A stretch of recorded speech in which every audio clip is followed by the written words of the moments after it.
સાવ વેતા વગરની છે। થોડા સમય અગાઉ એક મિત્ર દંપતી ઘરે બેસવા આવ્યા। એમના દીકરા માટે કોઈ દીકરી શોધતા હતા।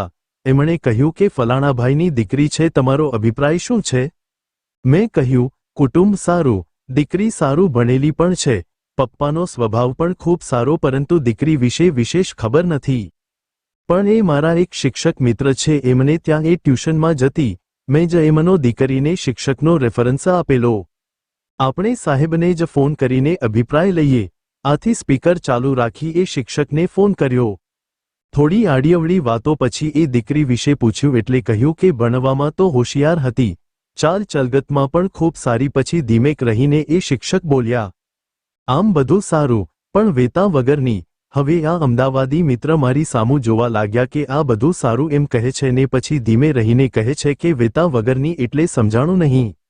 મને કહે આ વેતા વગરની એટલે શું? 2 મિનિટ તો મને થયું કે આ મને કેમ સમજાવું કે વેતા વગરની એટલે શું?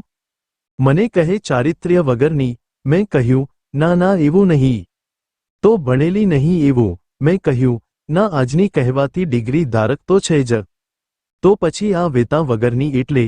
મેં કહ્યું, આ અમારો કાઠિયાવાડી શબ્દ છે, જેનો અર્થ એવો થાય કે જેમનામાં વ્યવહારિક સૂઝબૂઝ કે વ્યવહાર કુશળતા ન હોય તેને વેતા વગરની કહેવાય।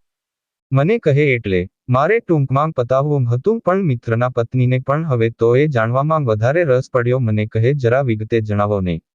પછી મારે કહેવું પડ્યું કે વેતાંગ વગરની દીકરી એટલે જેમના ઘરે તમે મહેમાન બનીને જાવ અને તે 17 થી 18 વર્ષની દીકરી સોફામાં બેઠી હોય અને તેને ઊભા થઈને મહેમાનને આવકારવાની અક્કલ ન સૂજે કે મહેમાનના ખબર અંતર ન પૂછે, કે પછી તેની મમ્મી ઊભી થઈને પાણીનો ગ્લાસ લેવા જાય તો પણ પોતાને ઊભા થઈને પાણી આપવું જોઈએ, એવી જેને ખબર ન પડે તેને અમારા કાઠિયાવાડમાં તેને વેતાંગ વગરની કહે।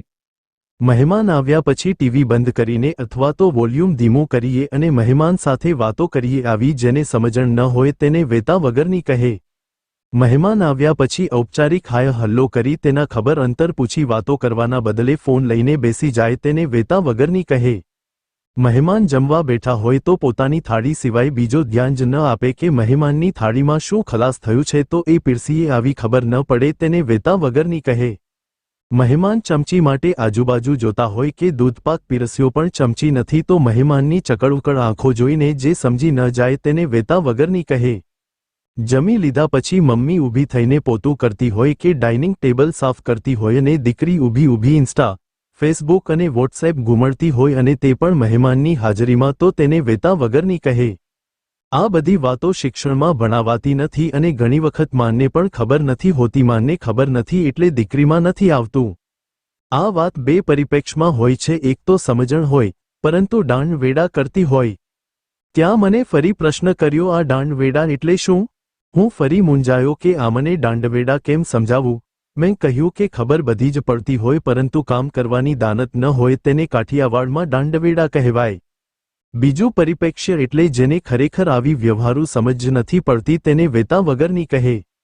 આ બંને કક્ષાને અમારા કાઠિયાવાડના અનુભવી બહેનો જોઈને સમજી જાય કે આ દાંડ છે કે વેતા વગરની। આજકાલ ભણવાના ઓઠા હેઠળ દીકરીઓ કાં તો વેતા વગરની રહે છે અને જો સમજણ હોય તો દાંડ થાય છે।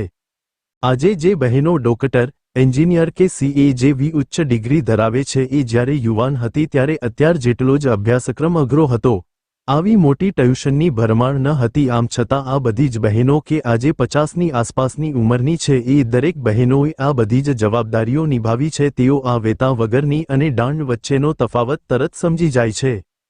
પરંતુ આજે ખબર નહીં આવો વેતા વગરનો વર્ગ વધતો જાય છે। જેમ યુવતીઓમાં આવો વર્ગ છે એવો જ વર્ગ યુવાનોમાં પણ છે જ।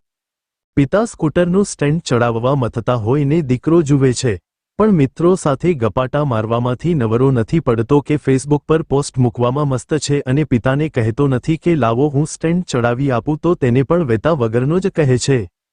આ યુવાનો પણ લગ્નમાં કોઈ વડીલ મળે તો ખબર અંતર પૂછવા જેટલી પણ દરકાર ન કરે તો કાઠિયાવાડમાં વડીલ માપી લે કે સાવ વેતા વગરનો છે।